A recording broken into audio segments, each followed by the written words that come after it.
기독교 전통에서의 관상기도의 역사 했는데요. 이 부분은 뭐 많이 설명 안 할 겁니다. 집에 가서 조금 보십시오. 분류를 해 두었는데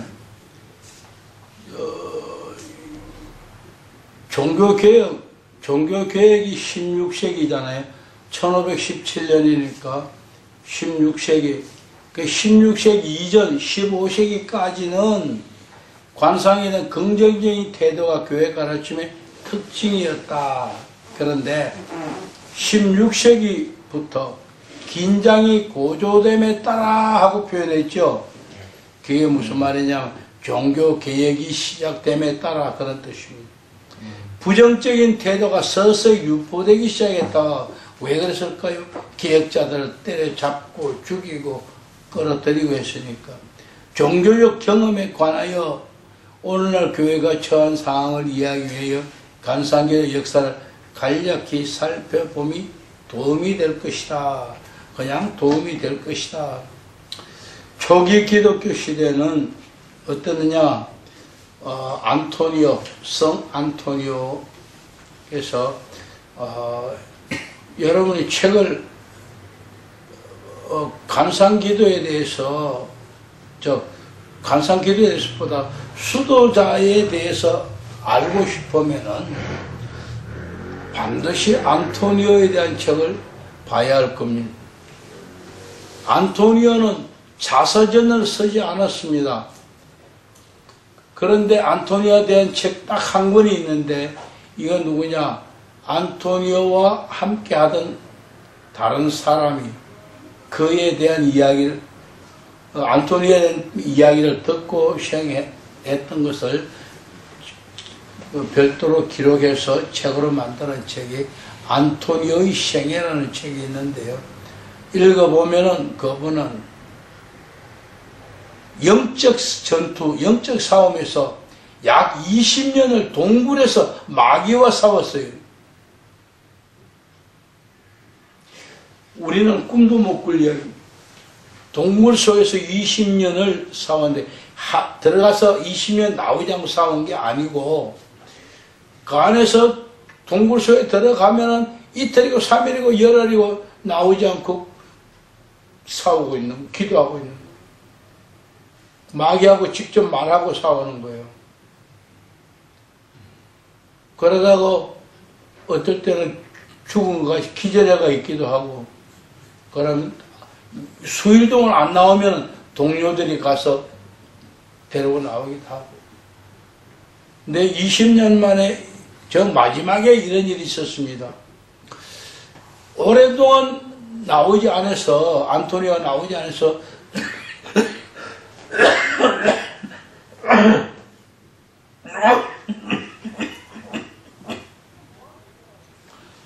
동료들이 찾아갔더니 죽은 거예요. 보니까 아주 호흡은 남아있어.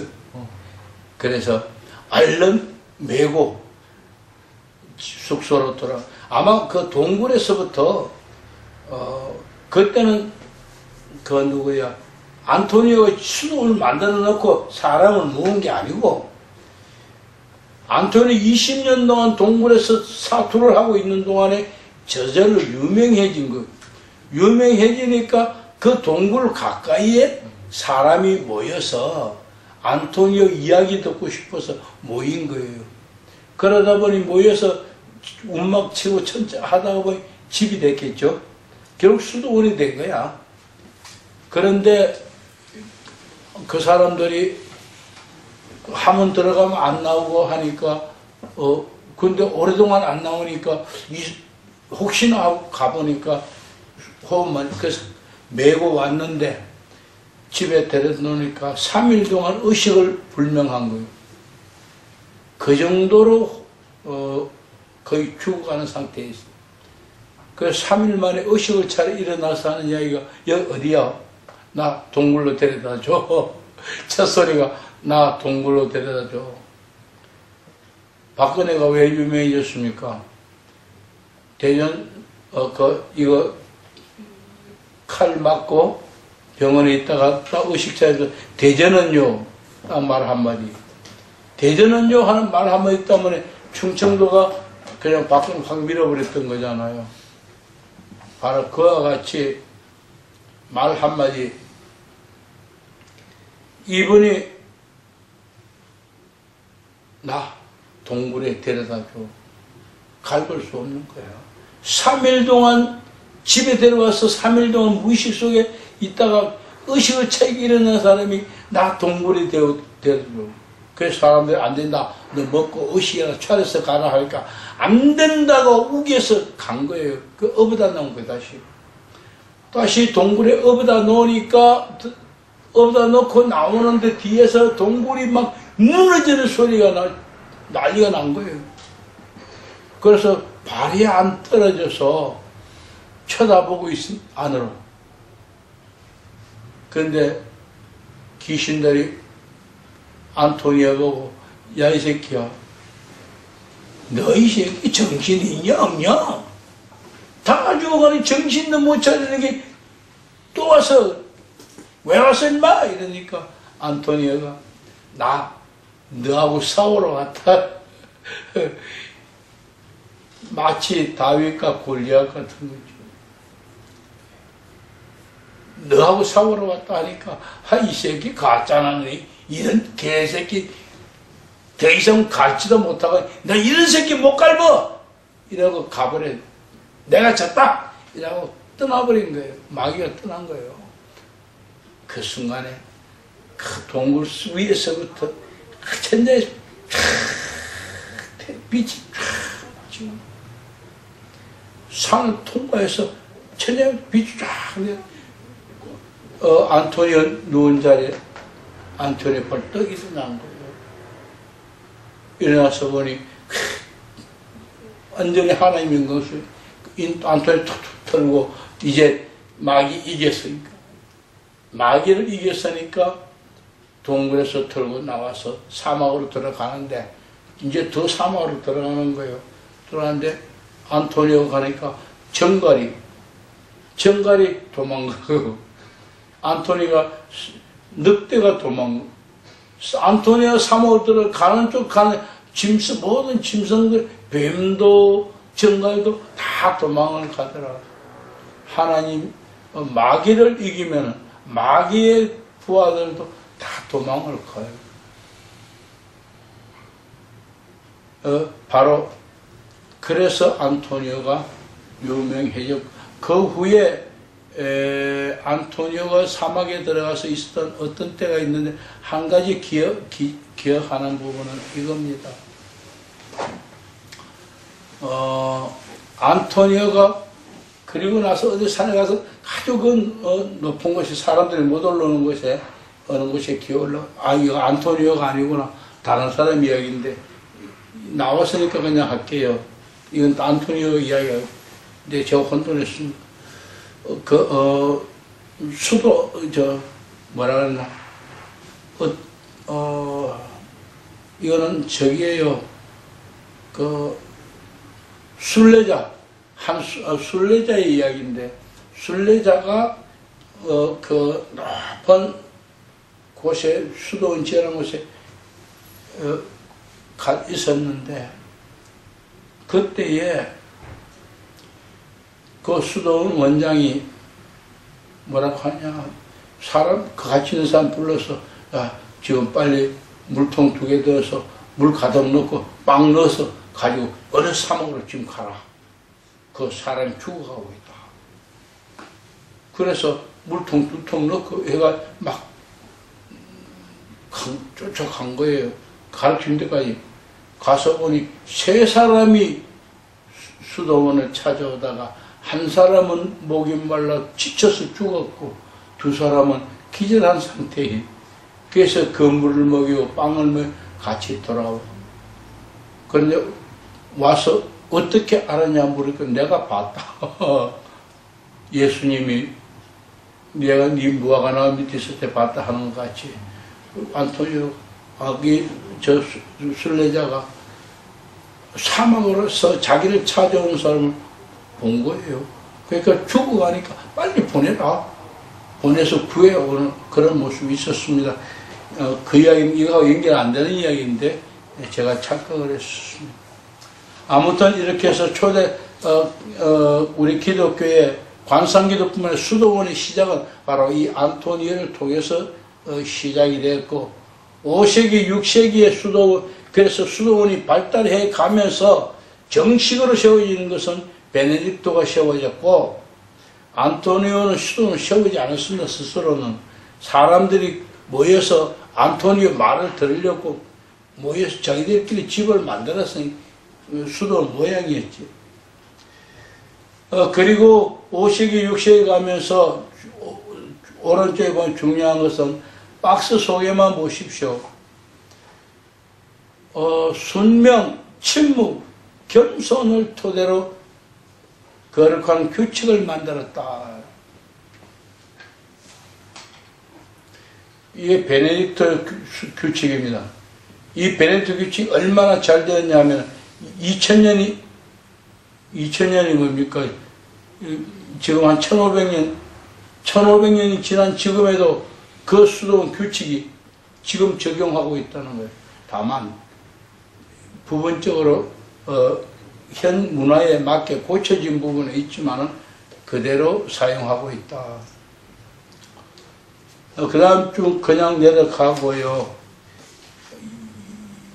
146쪽에 가면 12세기, 13세기 이야기입니다. 이때는 이때까지는 거룩한 독서를, 지금까지도 물론 거룩한 독서가 기반이지만은 계속 이런저런 많은 사람들이 모이는 곳마다 그 방향이 서로 방식이 조금씩 다른 이런 것들을 계속 커져왔다. 그래서 관상기도 태동이라는 별명으로 말로 표현하고 있는데요. 평신도 수도에 쌓였던 기고 그리고 관상기도의 정화 조명 일체 3단계의 사다리에 구체화시켰다. 그리고 여기 중요한 것은 정화 조명 일체 3단계의 3단계가 구체화되었다 하는 것이 중요한 부분이에요. 이때 에카르트 같은 사람이 나타나서 하나님은 모든 사람의 불꽃을 주셨다. 이 불꽃이 하나님을 향한 갈망이다. 하나님을 향한 갈망이 불꽃이다. 이 갈망이 성경에서 어디서 표현 잘 되어 있습니까?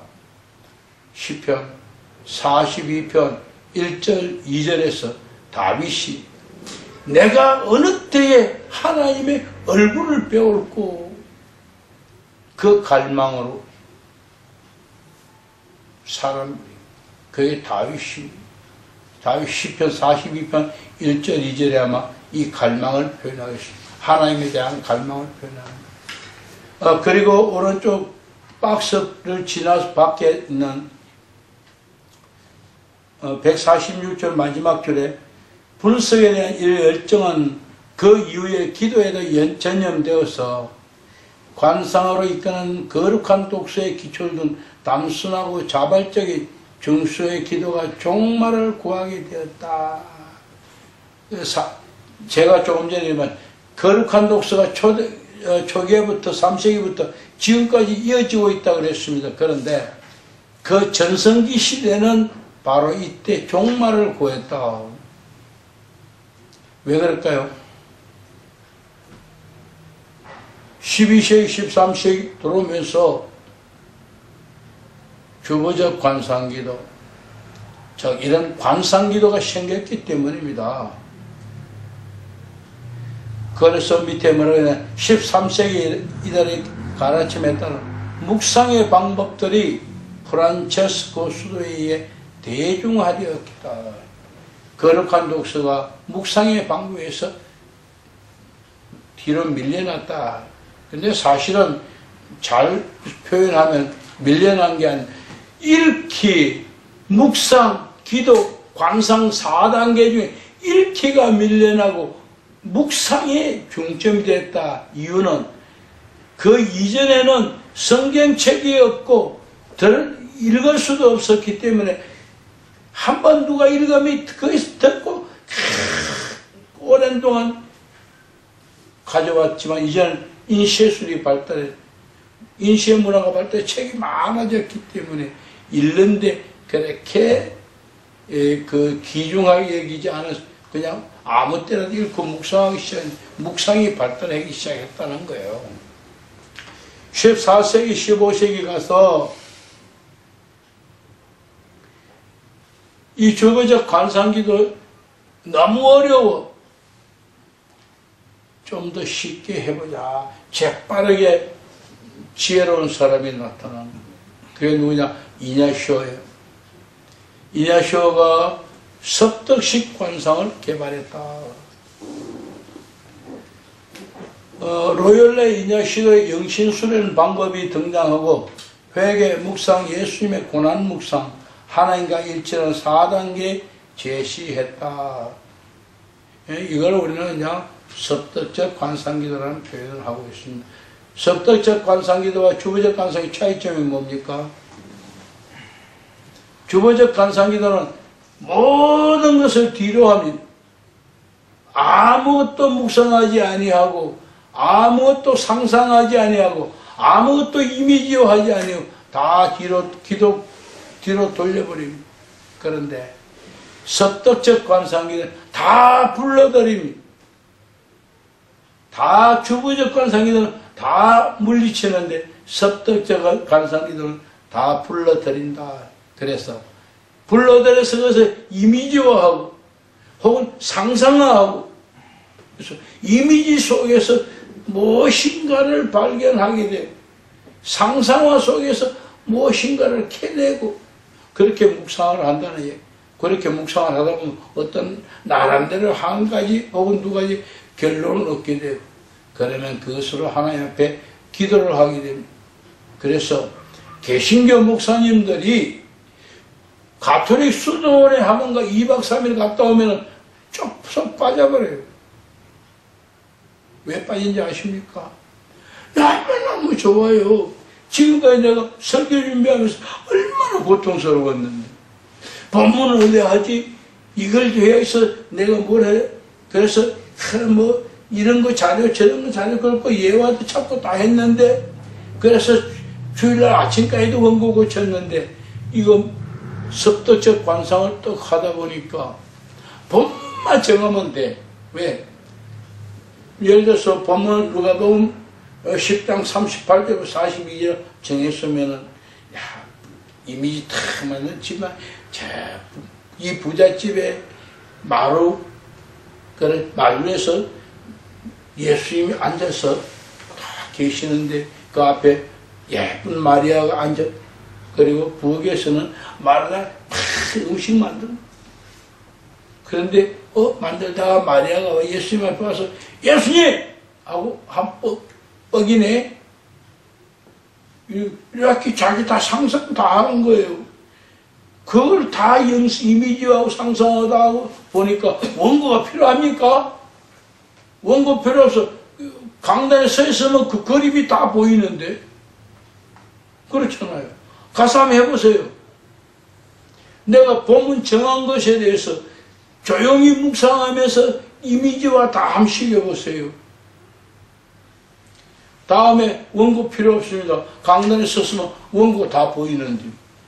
그 이미지가 다 보이고, 그래서 가톨릭 수도원에 한번 갔다 온 분들이 설교하는 내용이 모든 것이 관상적인 게 아니라 가끔 가다가 집중해라, 이미지화해라, 이런 이야기들 하게 됩니다.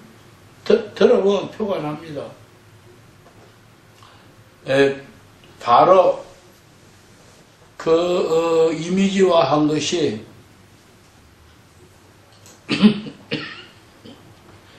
로열레의 이냐시오고 그것이 제가 조금 전에 개신교 목사님들이 가톨릭에 갔다 와 수도원 갔다 오면 복 빠진다는 마찬가지로 주부적 관상기를 하던 그 어려워하던 사람들이 이 육성을 하고 나서부터 너무 쉽다.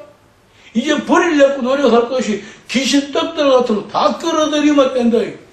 다 끌어들여서 만들면 되는 거예요. 문제는 뭡니까? 우리 입장에서 바라볼 때 내가 이미지하고 상상해서 이렇게 하면 되더라. 나중에 인본주의 사상으로 굳어지게 된다. 그래서 가톨릭의 중세 이후에 인본주의 사상이 발전해서 하나님도 지가 만들어. 그래서 뭐냐? 하나님은 하늘에 계세요. 할렐루야! 땅에 내가 다 감당하겠습니다. 그래서 뭡니까? 교황, 하늘에 이른 하나님이 땅의 지상에 이른 교황에게 다 위임했다. 종교개혁 시대에 그들을 통제하기 위해서 이냐시오가 이름을 내세운 게 바로 그겁니다. 그래서 교황청이 이냐시오 네가 최고야. 그래서 막 교황청에서 돈이 많으니까 물질들 갖다 투여한 거예요. 그 수도원이 가난한 수도원이 먹을 거 마실 거 옷 막 피워 갖다 주니까 야 신이 나서 그냥 계획자들 잡아가도록 왜 그들만 잡아다 주면 먹을 게 자꾸 생기니까 100년 동안. 그래서 그들이 타락, 심지어 맨발의 갈멜 수도원까지도 타락을 해서 아빌라 테레사가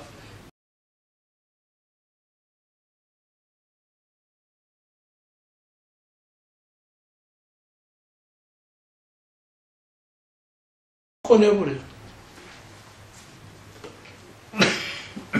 그래서 아벨라 테레사가 십자가 요한하고 손을 맞춰서 나는 여자 수도원을 새로 세울 테니까 당신은 남자 수도원을 세워라. 그래서 우리 개혁 갈매를 만들자. 옛날같이 맨발로 다니는 순수한 하나님 신본주의 수도원 만들자. 그래서 했던 것이 개혁 갈멜, 지금 갈멜 수도원은 올드 갈멜 그리고 개혁 갈멜 두 가지가 한국에 들어온 거는 개혁 갈멜입니다. 그런데 개혁주의 개신교가 말만 개혁인 것 같이 개혁 갈멜도 말만 개혁 갈멜이에요.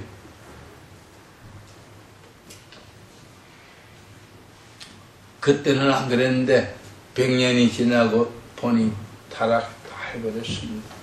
종교 우리도 마찬가지. 500년이 지나면서 다 이제는 우리 스스로 개혁하지 않으면 아마 세상 정치인들이 기독교를 개혁할지도 몰라요. 법으로 개혁할. 그 첫 단계가 뭡니까? 목사님들도 월급 신고 다 해라. 조건이 뭡니까? 월급 신고 다 하면은요, 우린 국가의 혜택을 받을 수 있습니다. 첫째, 내가 월급 신고하면은 내가 직장 떨어지면 국가에서 뭘 줘야죠? 실업보험 줘야 돼요. 다음에 내가 월급 받으면서 국가의 저거 뭐죠? 4대 보험 다 혜택 받을 수 있어요. 정부는 목회자들에게 그것을 혜택을 주면서 교회를 꽉 쥘 수 있습니다. 교회 재정을 꽉 쥘 수 있습니다. 왜? 교회의 재정에 대해 손을 근본적으로 댈 수 없는데 목사님들 월급을 줬느냐 안 줬냐 재정 장부 검사하면 그게 다 한꺼번에 나오지. 목사님 월급 장부 따로 있나요? 결국은 교회의 모든 재산, 모든 재정이 정부 통제하에 들어가게 됩니다. 거기에서 뭐가 발견됩니까? 목사님이 유용한 것들, 그리고 교회는 은혜롭게 했지만은 사회적인 관념에 바라볼 때 부정한 것. 왜? 근거 없이 그냥 목사님 뜻대로 사용하십시오. 아니면 어느 부서에 이렇게 하자. 그 결정만 해서 주는 거예요. 그런데 사회 개념에서는 그게 안 맞습니다. 왜? 수입과 지출이 근거가 있어야 돼요. 그러니까 교회가 실제 부정한 게 아니고 교회 회의에서 했다 할지라도 장부상에 그것이 분명하게 명시하고 앞으로는 그렇게 해야 될 거예요. 그 회의록을 첨부해야 돼요. 그렇게 하면 아주 근거인데 그게 안 되니까 정부에서 자꾸 교회 통제가 탄압이 되는 겁니다. 교회가 헌금을 마음대로 쓸 수 없게 된다는 얘기예요. 그러면 뭡니까? 결국은 교회도 세금 내야 돼요. 어떻게 하느냐? 직접적으로 세금 안 냅니다. 어떤 식이냐? 교회가 땅을 세우면 세금 안 내도 되는데 3년 동안 교회 용도로 건물을 짓는다거나 뭘 하지 않으면 그때부터 일반과 똑같이 세금을 낸다. 앞으로 그래야 될 겁니다. 왜 그러냐? 일반 기업에도 어떤 건물용으로 부지를 사면 2년, 3년 동안 건물 부지 안 지어도 세금 면세해 줍니다. 왜? 건물 짓는 준비 기간, 설계도 하고 뭐 등 준비. 이런 형식으로 똑같은 법을 적용하면 당장이 한 2, 3년 후에 교회를 통제하는 앞으로 그런 식으로 들어갈 수 있습니다. 그래서 지금도 지렸고 하는데 조금 더 붉은 세상이 된다면 지금 갈색 세상인데 더 붉은 세상이 된다면 그때는 더 적극적으로 통제하고 구속받을 겁니다. 이야기 돌아갑니다. 16세기는 관상기도의 절정기라 할 수 있다. 왜 절정기를 하느냐? 이때 십자가가 아빌라테에서 이때 큰 역할을 했고 십자가 성령은 하나님의 언어는 침묵이다 하고 이때 선포했습니다. 아빌라테에서는 기도의 자세는 하나님의 품에 안겨있는 아기와 같은 것이다. 이거 이해할 수 있습니까? 하나님의 품에 안겨있는 아기와 같은 자세다. 아빌라 테레사가 나 신기해요. 아빌라 테레사 애 낳아봤어요? 애 안 낳아봤잖아요. 근데 어떻게 알아요? 하나님이 직관력을 주신 겁니다. 그래서 뭐냐? 하나님 품에 안겨있는 아기와 같다. 아기와 엄마 품에 안겼으면 어떡하죠? 제 아무리 울고 떼고 집어버리는 애기라도 엄마 품에 안기면은 다 울음을 거치고 조용해져요. 그리고 엄마가 이렇게 또닥또닥 하면 다 잠들어요. 그게 평화가 있고, 그게 안정감이 있고, 그게 사랑이 있기 때문에 하나님 품에 안긴 아기 바로 하나님 사랑 속에 들어있기 때문에 더 이상 바랄 것이 아무것도 없던 거예요. 그러니까 모든 것 다 내려놓고 쉬는 거예요. 자는 거예요. 이것이 16세기 십자가 요한 아빌라 테레사의 때이다. 그런데 그것이 얼마나 갔겠습니까? 100년 가지 못한다. 100년 가지 못했다. 3번 영성생활의 르네상스에 도래한 17세기, 19세기입니다. 재밌죠? 영성생활의 르네상스라 했는데 관상기도의 암흑기였다. 17세기, 19세기 왜 간상기 암흑기였는가는 종교개혁과 연관시켜야 됩니다. 종교개혁이 끝났을 때 이미 17세기입니다. 17세기 접어들었을 때 가톨릭 교황청에서 조금 전에 이야기한 것 마찬가지입니다. 이제 보니까 저것들이 이냐시오와 저것들이 작당하고 내게 교황권을 내놓으라면 내놓을 수밖에 없네. 그래서 이것들을 해산하기 위해서, 통제하기 위해서 결국은 관상기도는 이단이다 하고 몰아쳤던 겁니다. 그래서 십자가 요한, 아벨라디스 테레사의 책들 다 걷어서 다 불태웠습니다. 그런데요,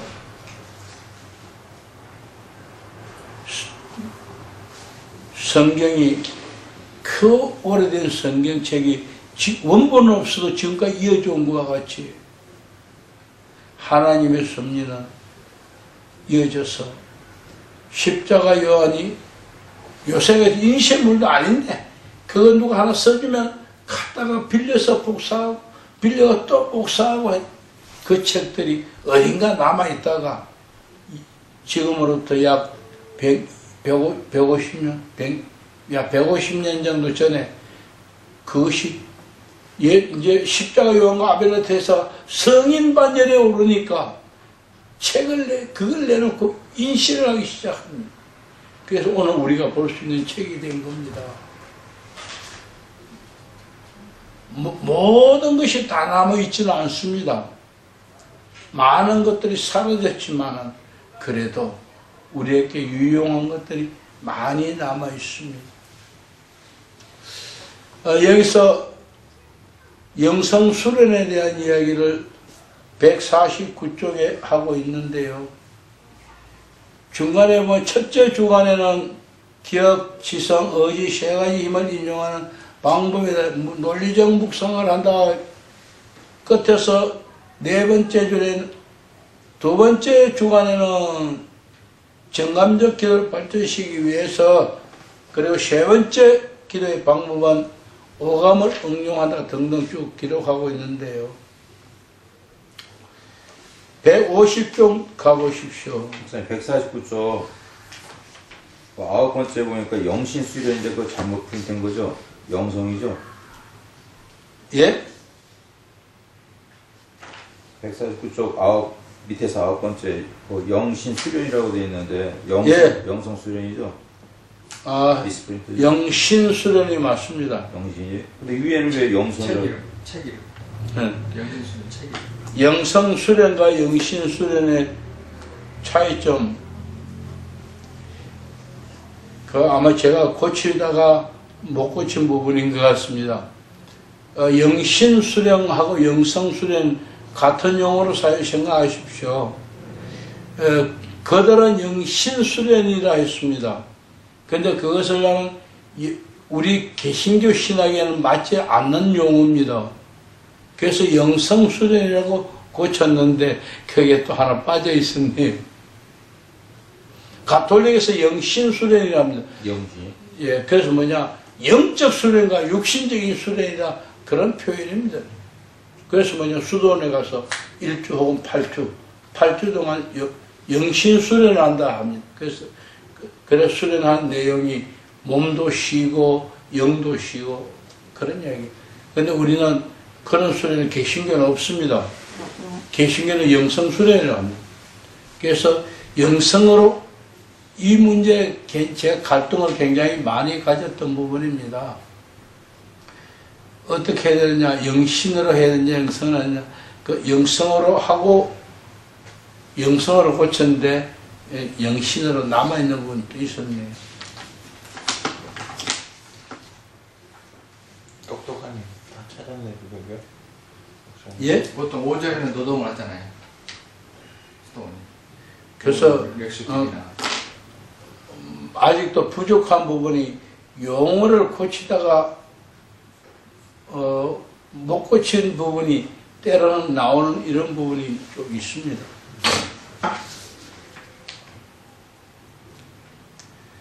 150쪽에 보면은 밑에서는 셋넷 다섯 여섯 여덟 아홉 쪽에 이냐시오는 문예 부흥시대의 새로운 시조인 세속주의고 개인주의적 정신을 교정하기에 적합한 영성 형성과 그 당시의 사도적 요구들에 적응하는 관상기도의 형태를 제공하기 원하였다. 그래서 영성수련을 활동하는 관상가들을 형성하기 위하여 고안되었다. 예수회가 좋은 일을 위하여 거기까지 하고요. 밑에서 두 번째 줄에 신부들과 같은 관상지도자의 탁월성을 눈에 돌렸더라면 오늘날 로마 가톨릭 신자들 사이에 영성의 상태는 아주 달랐을 것이다. 왜? 그들은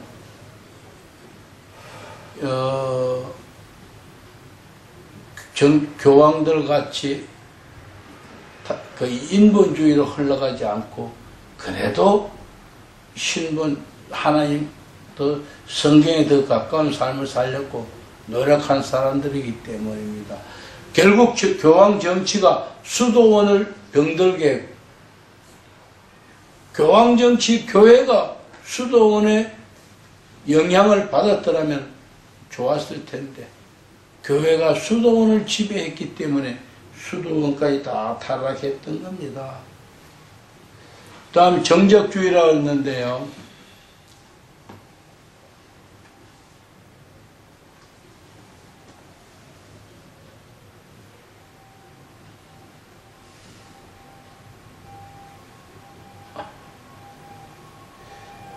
관상기도에 대한 가톨릭교회의 미온적 입장을 강화시키는 또 다른 사건들이 발생했다. 그중 하나는 정적주의에 관련된 논쟁이었다. 그에 대한 건 내용은 쭉 여러분이 한번 읽어보시고요.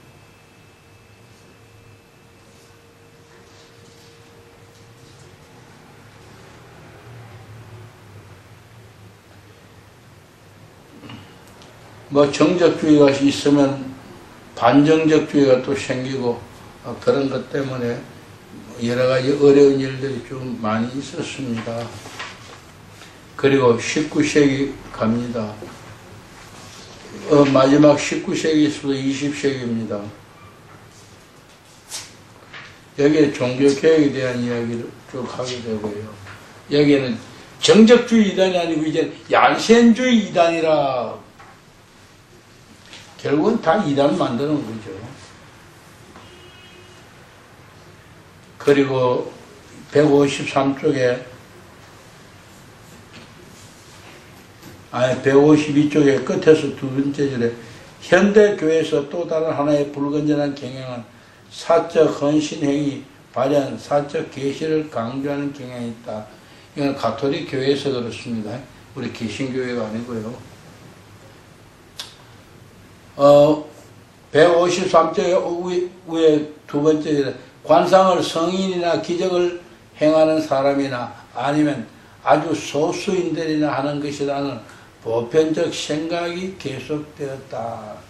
그래서 부양, 공중부양 말이는 거예요. 영적 대화, 환청을 이야기하고요. 오상은 무엇인가요? 예수님이 손과 발에다가 이마에다가 상처를 예수님이 십자가에서 당했던 상처 5가지. 그것이 사람의 몸에 나타난다는 거예요. 오상이 몸에 나타나는 그런 일들. 등입니다. 이런 것 때문에 관상기도가 바로 그런 것들 같이 취급되어 버렸다. 그런 얘기예요.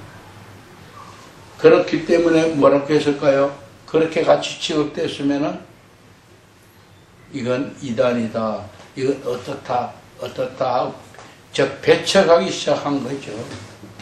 19세기 동안에는 많은 성인들이 있었지만 소수만이 관상에 대하여 말하고 썼을 뿐이다.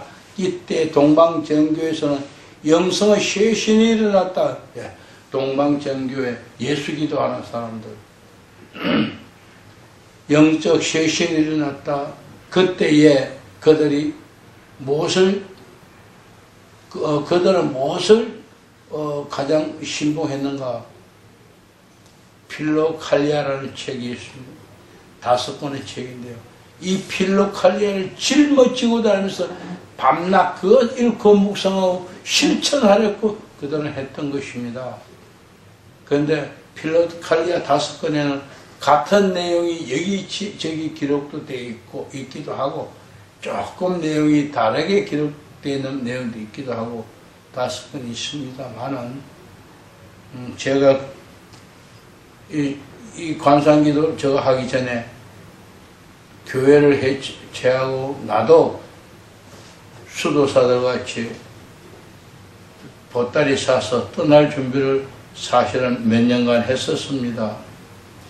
그래서 떠나려면 다소의 돈도 필요할 것 같고 그래서 돈을 예금시켜 놓고 카드만 가지고 가면 되니까요.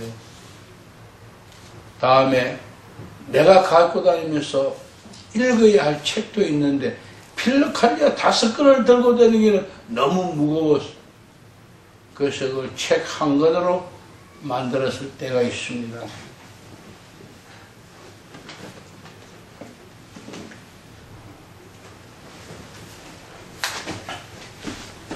저는 1권만 읽고 반복되는 것을 2권부터 5권까지는 안 샀는데 3권까지는 1권은 읽었는데 그 당시에는 이해가 조금 더디더라고요. 예. 없네. 누가 가져왔나? 반복돼요. 필로칼리아 10권을 만들었는데 성인들이 이렇게 예. 그래서 10권을 만들어서 내가 한 권 가져가고 나머지 몇 권은 필요한 사람들 주려고 그렇게 그때 수도원 할 생각한 게 아니고 내가 순례자가 되려고 했던 거예요. 목사가 참 희한한 놈이 교회 놔두고 순례자 되려고. 그래서 만들었던 책이 필로칼리아 5권을 다 잘라낼 거 잘라내고 필요한 것만. 그래서 내가 성경책하고 이 책하고 2권만 가지고 떠나겠다 했던 게 있어요. 언제가 필요하다면 이 과정 다 마치고 나면은 달라 그러면 CD로 만들어 드릴게요. 여러분이 책을 만들던가 말. 미리 주세요. 아니 그거를 지금 그거 만들 수는 없으니까 가격을 내고 있어도 지금은 못 드려요. 사람 다 망쳐요. 갑자기 보따리 싸가지고 이왕 다 망쳤는데 내리면 이거 다 버리면 이제 뭐 이 과정도 못 끝내고 중간에 간다 그러는데 월달에 간다 그러니까 미리 아직은 주세요. 소화는 안 돼. 네. 이 목사님 제일 위험해요. 네, 위험해. 내일 다음 주 사라져버려. 간다 그러니까 하여튼 얼른 주시면 가라 그래야지 뭐. 그렇게 해서 만들어 놓은 게 있으니까 아무 때라도 나중에 봐서 필요하면 드릴게요. 그 다음에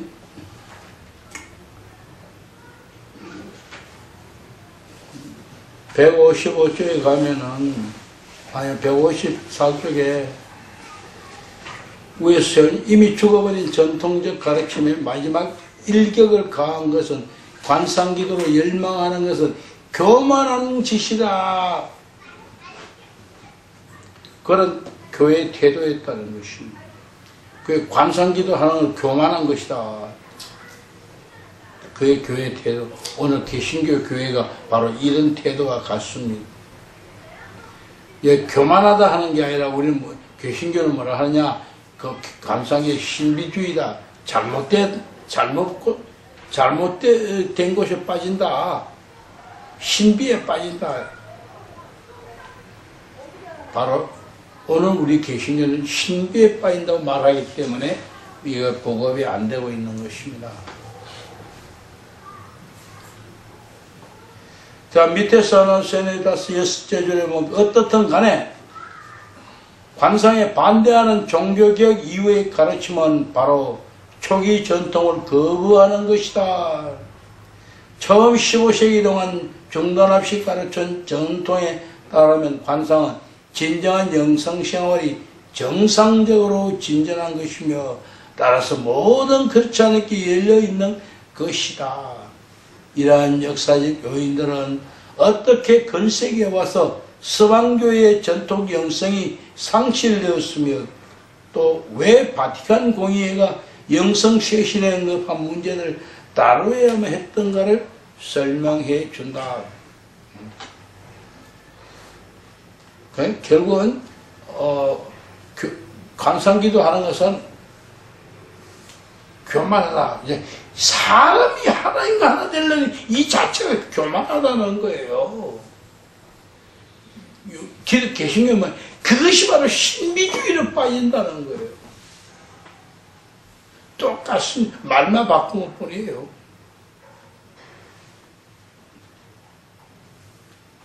자, 155쪽입니다.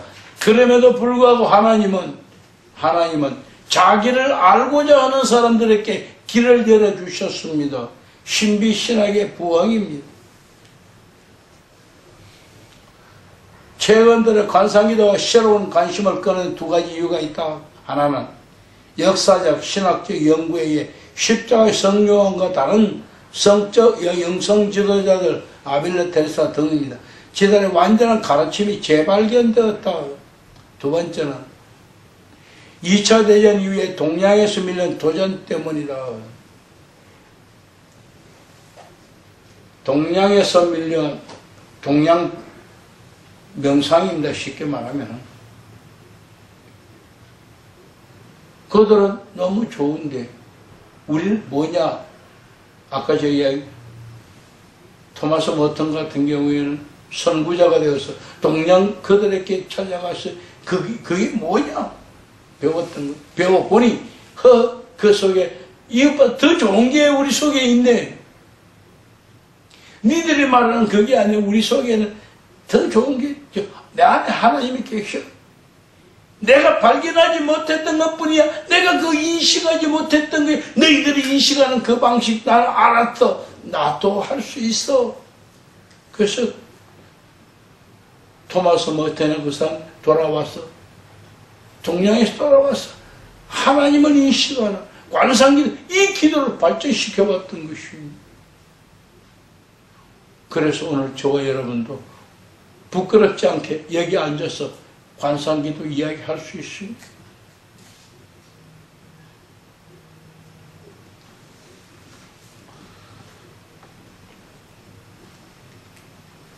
그래서 동양의 명상이 우리 관상과 얼마나 다르고 무엇이 같은가 이렇게 말한다면 이렇게 말할 수 있습니다. 김 목사님이나 장 목사님이나 여기 세 분이 같이 앉아 있지만 각각 다른 곳에서 광주에서 안산에서 의논해서 왔습니까? 아니잖아요. 안 목사님 의논 안 했죠? 근데 같이 왔죠. 왜? 늦게 왔는데. 어쨌든 같이 온 거예요. 궁금하잖아요. 토마스 같은 머튼이나 이런 사람들이 동양으로 찾아갔던 것과 마찬가지입니다. 거기엔 무엇인가 얻을 것이 있다 생각한 거예요. 여러분도 마찬가지입니다. 여기 와보면 무엇인가 얻을 것이 있을 것이라. 얻었습니까? 네. 얻었으면 안 나와도 됩니다. 덜 얻었어요. 얻었으면 안 나와도 돼요. 왜? 그것만 가지면 충분합니다. 그런데 아직도 못 얻었으면 더 기다려 보십시오. 전 너무 몰라도 살려야지. 한 몇 년 나와야 돼요. 그래 조금 알 거예요. 아, 동양의 명상과 서양의 관상이 같은 것이 뭐냐 하는 방법이 같습니다. 왜? 동양 사람이나 서양 사람이나 추구하는 목적, 최종 목적은 행복이기 때문입니다. 그 행복을 찾다 보니 찾는 방법은 가장 자기에게 유익한, 자기에게 가장 좋은, 가장 편한, 가장 쉬운 방식, 거기 들어가요. 그래서 어떤 사람, 이런 사람은 이렇게 모여 살다 보니까 이런 방식이 제일 좋고, 이 사람이 이런 방식, 여기서 이런 방식. 서쪽에 앉는 사람 보고, 예를 들어 이 왼쪽에 앉는 사람 보고, 당신은 내게 왼쪽 눈으로 보시오, 오른쪽 눈으로 보시오, 그러면 오른쪽 눈은 내게 잘 볼 수 있겠습니까? 아니요. 이 사람은 왼쪽 눈으로 날 더 잘 볼 수 있어요. 이쪽 목사님은 왼쪽 눈으로 나 보시오 하면은 못 봐요. 그러나 오른쪽 눈으로 더 잘 볼 수 있어요. 왜? 각각의 위치가 다르기 때문에. 그와 같이 우리가 동양에 살든 서양에 살든 어떤 그 위치가 다르고 조금씩 문화가 다를 뿐이지 근본적으로는 바라보는 방향은 마찬가지다. 행복이다. 그러다 보니까 어떤 사람은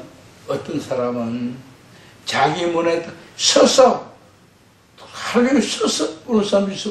어떤 사람은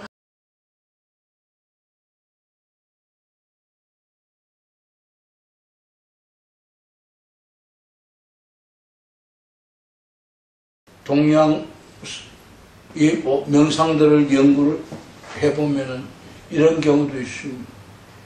우리가 전혀 생각하지 않는 부분, 기독교가 통성기도를 가르치는 것 같은 그런 훈련소도 있습니다. 명상 훈련소 가면은 그냥 울부짖게 만들어요. 그냥 막 마이크 틀어놓고 그냥 울부짖으려 하면 창피하니까 자기 소리 들리고 이것을 마이크 크게 틀어놔놓고 스피커 그 마이크가 아니고 스피커 크게 틀어놓고 왕왕왕 하니까 자기 소리 아무리 고함 질러도 옆에 사람 못 듣고 옆에 사람 고함 내게 안 들려요. 스피커 소리 그냥 막 때리라 하루 종일 외친 그러다 보면은 쓰러져 버려. 저 무의식 속에 들어갑니다. 내가 그냥 픽 쓰러지면 그러지만 그게 무의식 속에 들어간 게 그게 그 속에서 무의식 속에서 무엇인가를 발견하게 되고 만나게 되고 찾게 되는 거예요.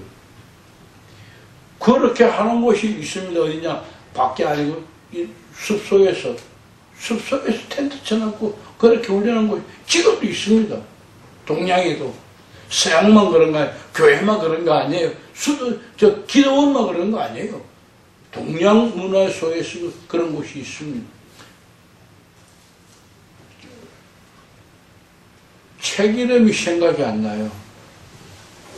그것을 책 한 권에 그에 대한 내용을 다 써놓고 자기가 그 가서 수련하고 발견한 거 등등을 다 해놓은 부분이 있는데 거기도 문제는 핵심은 뭡니까? 제가 이런 이야기 했죠. 하늘산 기도원 갔을 때 나무 뿌리를 잡고 흔들어 막 밑에는 한 15분, 20분 지나니까 매미같이 딱 붙었더라고요. 무의식 속에 들어간 거거든요. 무의식 속에 들어가는 방식만 서로 다를 뿐이에요. 그 사람들은 거기는 그 앞에 여자도 남자도 없어요. 아무것도 없어요. 창피도 못 아도 어른도 없어요. 왜? 그렇게 분위기 딱 만들어서 그 중에서 막 그러지 않을 수 없는 것이 환경이요. 그렇게 만듭니다. 나도 옛날에 영성훈련 때 해봤지만은요. 내가 인도한 게 아니고 따라 배우면서 해봤지만 마이크 처음에는 스피커를 처음에는 적게 들어 조용히 하지만 하면서 조금씩 올려 자꾸 올리면 나도 모르게 몸도 따라 움직이고 막 소리도 커져요. 처음부터 팍 털면 안 털어요. 그렇게 해놓으면 전체 분위기가 다 따라 올라가요. 그러면 막 소리 지르고 온통 나중에 온천이 춤이 튀어가지고 난리예요. 그러다 거기 다 들어누워서 지가 뱉은 춤속에 들어누워서 좋다고 들어누웠거든요. 그래도 안 들어누우면 쫓아가서 살짝 눌러요. 머리 밀면 넘어져요. 왜? 무시소에는 들어가지 않지만 이미 이탈할 필요에 지쳐 있는 거예요. 살짝만 갖다 대도 넘어져요. 암수한다 그래요. 그러고 다니면서 암수한다고. 근데 암수가 가서 밀어요. 느끼지는데요. 그 밀음을 당하면은 창피하니까 넘어져 줘요. 저 같은 경우는 넘어져 줬는데, 그렇게 넘어져 주면은 어떤 현상이 나타나냐. 불신하고 있는 상태에서 넘어져 주는 거니까 반드시 넘어지지 않아요. 그냥 피딱하게 이렇게 넘어지지. 뻔히 알 거예요. 왜 모르겠어요.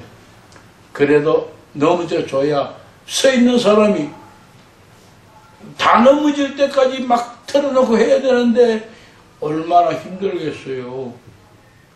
그러니까 한 30분 하다가 나도 지치고 하면 그냥 누워주는 거예요. 그런 경우도 있고요.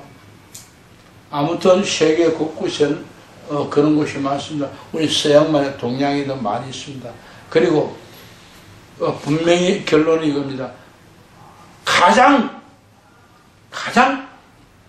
집중적으로 훈련시키는 방식이 어떻게 하는 것이 가장 집중적으로 훈련시킬 수 있는가. 이게 동양 훈련 방식이에요. 서양은 그걸 배워갔습니다. 토마스 머튼도 결국 그거 배워간 거예요. 그렇구나. 내가 하나님에 대해서 집중하지 못했구나. 내가 이거 집중하면 마지막은 하나님이 은혜로 나 그 마지막을 떨어뜨리고 나와 하나가 되주시는구나. 그걸 발견한 거예요. 동양에서 하는 이것을 보고서 발견한 거예요. 발명한 거 아니에요. 발견한 것 뿐이에요. 그렇습니다. 그렇기 때문에 동양이나 서양이나 하는 방식을 보면 같다. 비슷하다. 같다가 아니고 비슷하다. 왜? 사람들이 다 같은 목적이 행복 찾는 것이고, 행복을 찾다 보니 서양 사람들은 신을, 하나님을 찾는 거, 동양 사람은 부처를 찾는 거지. 뭐 그것만 달라요.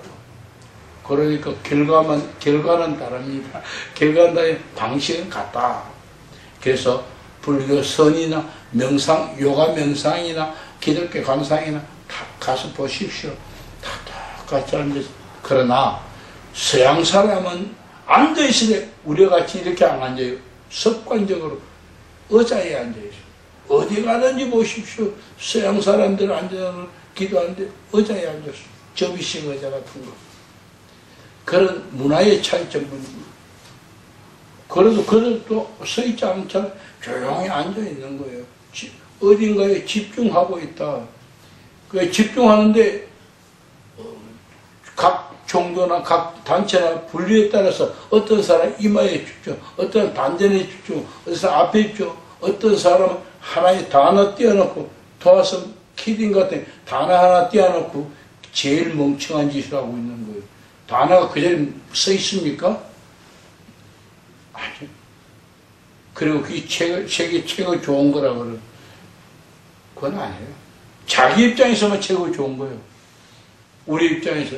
동양 사람이 바라봤을 때는 그것보다 더 좋은 게 있더라고요. 서양 사람이 볼 때 발견한 게 그게 최고 좋더라는 거예요. 하늘에 달 띄어놓은 거. 하늘에 달 띄어놓은 거 어두운 속에 달 안에 있으니까 잘 보인다.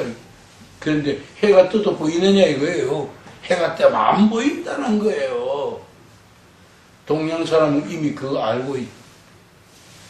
음양오행설 어릴 때부터 들어와. 그러니까 어떡합니까? 살짝 움직여라.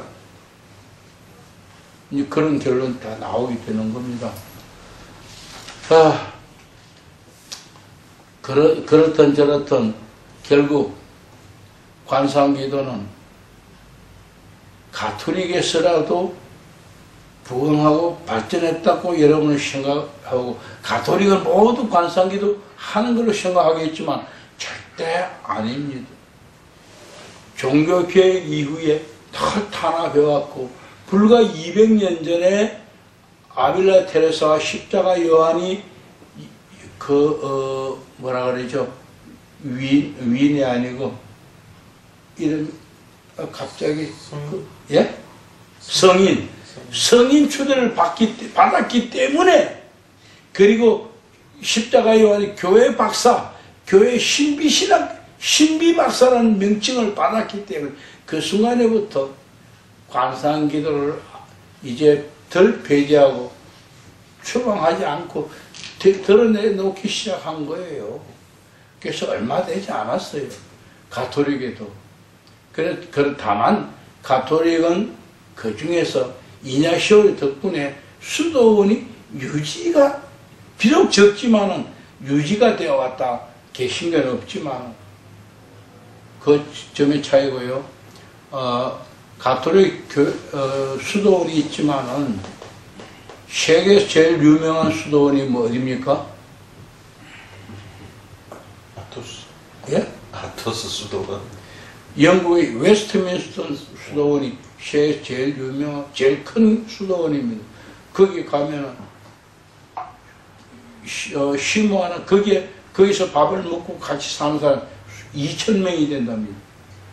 그런데 수사는 불과 몇십 명입니다. 수도사는 불과 몇십 명이고.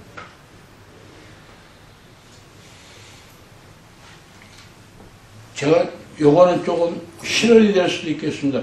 몇십 명이 아니라 제가 착각한 것 같습니다. 몇 명, 하여튼 그 숫자는 그러고 많지 않아요. 몇 명 되지 않아요.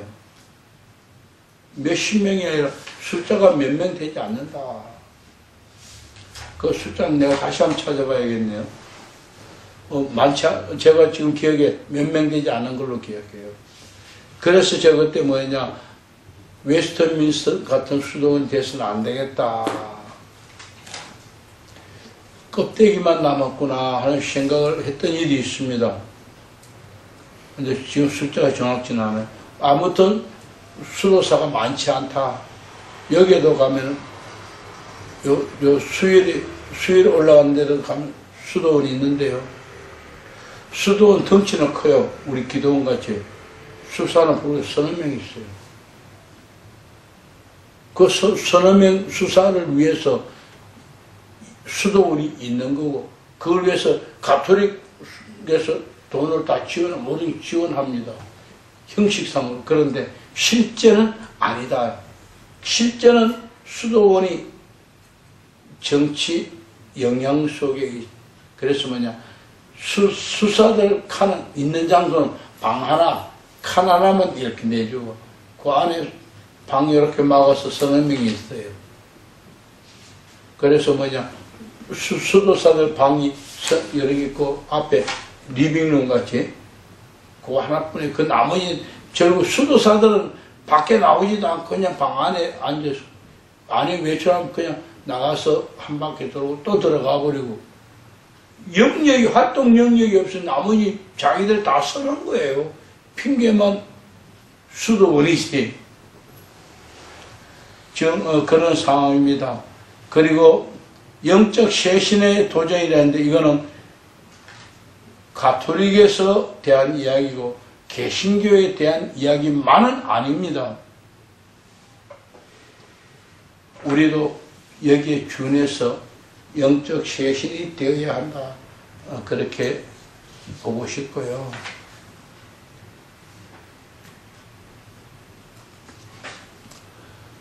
뒤쪽에 가면은요, 관상기도는 모든 이에게 열려 있는가? 158쪽에 음은 1. 관상기도는 모든 이에게 열려 있는가? 자, 책 보지 말고 답해 보십시오. 안 목사님 어떻게 생각하세요? 그렇죠. 누구나 원하면 할. 장 목사님. 네. 관상기는 모든 얘기 열려 있는가?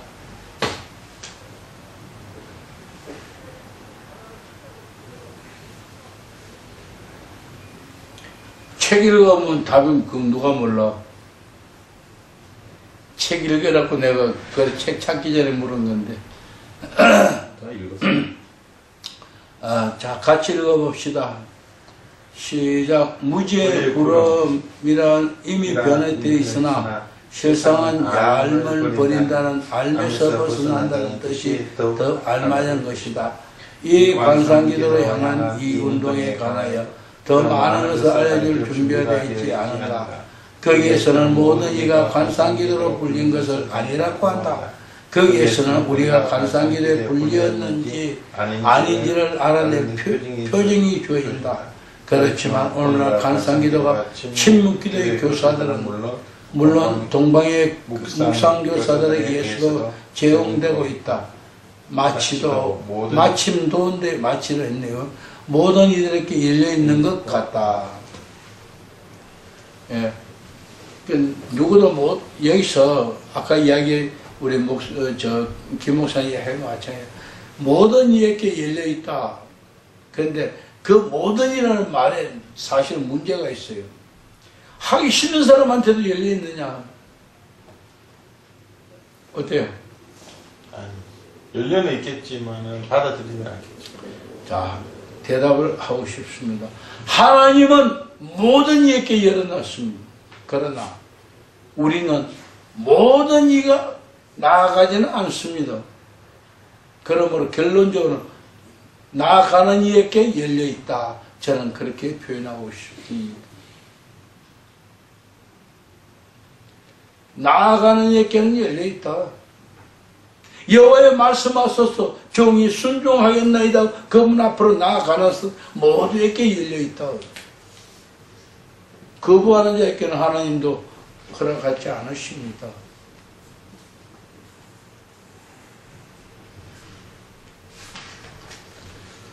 오른쪽에 159쪽에 중간에 보면 굵은 걸로 했는데 같이 읽어볼까요? 수든 생활의 핵심은 그 구조에 있지 않고 내적 수련에 있으며 내적 수련의 중심은 감상 기도이다. 예, 구조가 아무리 잘 되어 있고 조직이 아무리 잘 되어 있어도 그것이 그 영성을 발전시키거나 그 영성을 개혁시키거나 하나님 앞으로 인도할 수는 없다. 그 앞에까지는 물 앞에 강물까지는 소를 데려갈 수 있지만 물을 먹게 할 수는 없다. 지가 먹어야지. 그래서 어떡합니까? 그래서 소에게 물 먹이려면 어떻게 해야 돼요?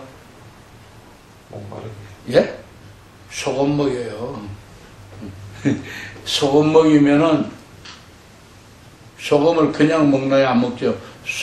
소금을 녹여서 소혀를 이렇게 잡아내고 주인자에 꿀꺽꿀꺽 부어요. 그러면 그거 한 병 다 먹고 나면 그럼 소가 견디지 못해요. 목이 막 딱 말라. 물통 넣어놓으면 물통 다 먹어요. 그래가지고 그러면 무게가 엄청나겠죠. 시장에 내다 파는 거예요. 그건 파는 소예요. 그래서 소고기 사다 와서 보면은 냉장고 넣어놓으면은 냉동이 아니고 물이 질겨 흐르는 게 그 물 먹인 고기예요. 왜 또 물 먹은 고기로 나가나? 참.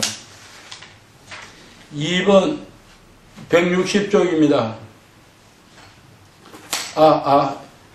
어쨌든 160쪽 2번 어문 2 그 위에 넉 줄 올라갑니다. 간상기도에는 아주 중요한 어문이 있다. 즉 하나님께서 모든 것을 주관하시도록 기다리는 대신에 우리 스스로가 관상의 선물을 준비할 수 있는 무엇이 있는가? 같이 읽어볼까요? 동양과 서양 5대 영성수련은 관상의 바탕을 마련해 주도록 마음의 평정시키는 방법이 있다. 그게 뭔데요? 침묵. 지금 여러분이 하고 있잖아요. 왜 이거 하고 있습니까? 우리의 마음을 평정시키는 방법을 알기 위해서예요.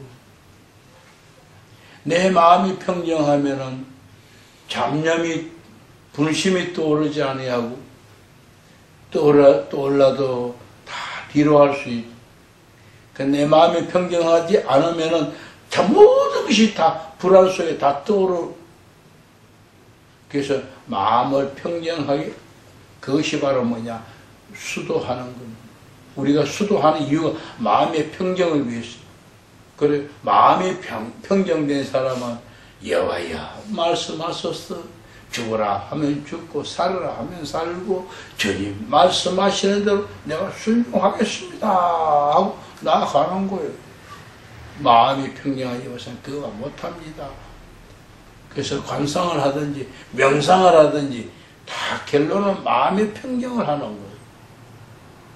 그 위에 우리가 할 수 있는 거기까지 뿐이면 그 위에 하나님, 그 다음부터는 하나님이 하시는 거예요.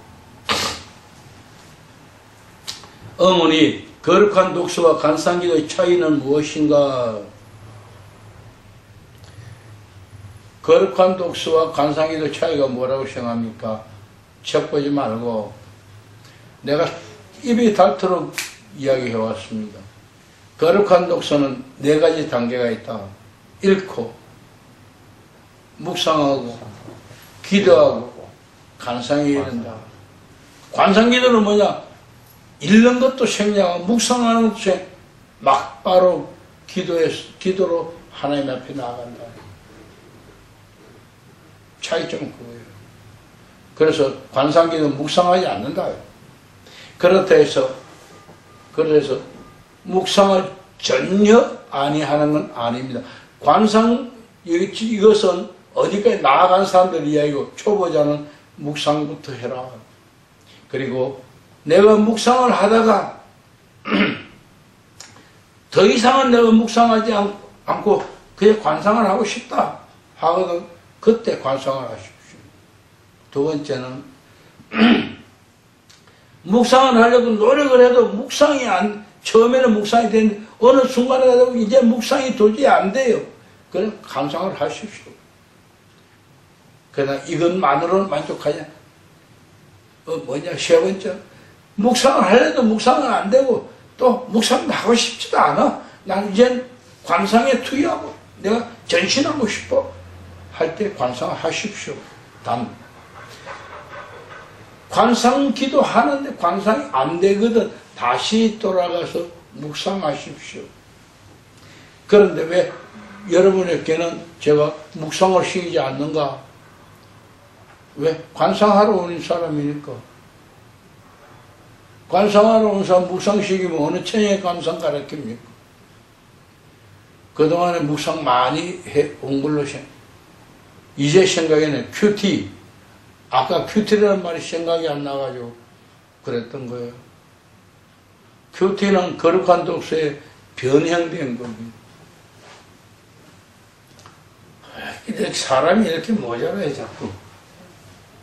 우리 장 목사님 내 나이 되면 나만 치면 안 될걸. 보장 썼어요.